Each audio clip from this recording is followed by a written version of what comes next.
A Vilma Freitas diz: Alexandre, não consigo entender por que as autoridades não tomam providências sobre abusos e crimes e escravidão que eles colocam, e um dia fomos vítimas também.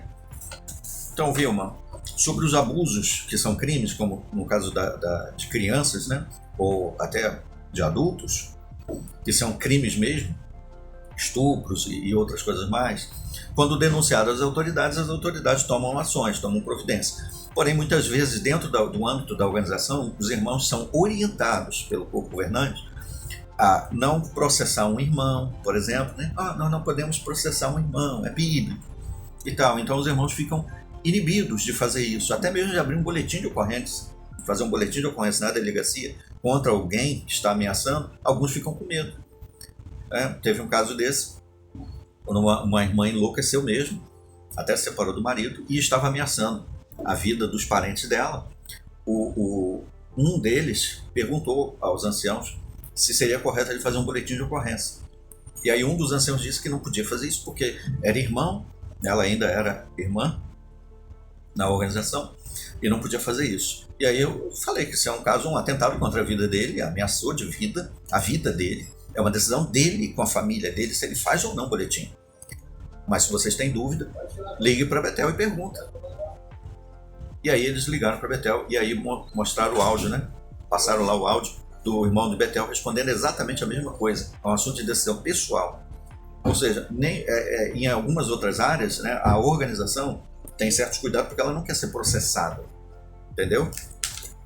E aí fica a critério das pessoas, por sua conta e risco, fazer isso. Aí o Reza a Lenda disse assim: isso não acontece, somos um país democrático e existem várias seitas com problemas também. O que as autoridades podem agir somente na questão do sangue e na questão de esconder pedófilos. Nas outras coisas elas não podem fazer nada de maneira geral, como na questão do controle mental. Né? Por exemplo, quem pode processar a Igreja Universal por causa dos grandes donativos que as pessoas dão? Elas dão, muitos se arrependem, depois pedem de volta, mas não conseguem, porque ela deu está dado. Ela não foi obrigada, não foi coagida, né? Assim, fisicamente, ninguém ameaçou a vida dela diretamente para ela dar somas de dinheiro para a igreja. Então, quando a pessoa faz isso, ela faz voluntariamente, ela deu porque quis. Entendeu? Então, as autoridades não podem fazer nada sobre isso.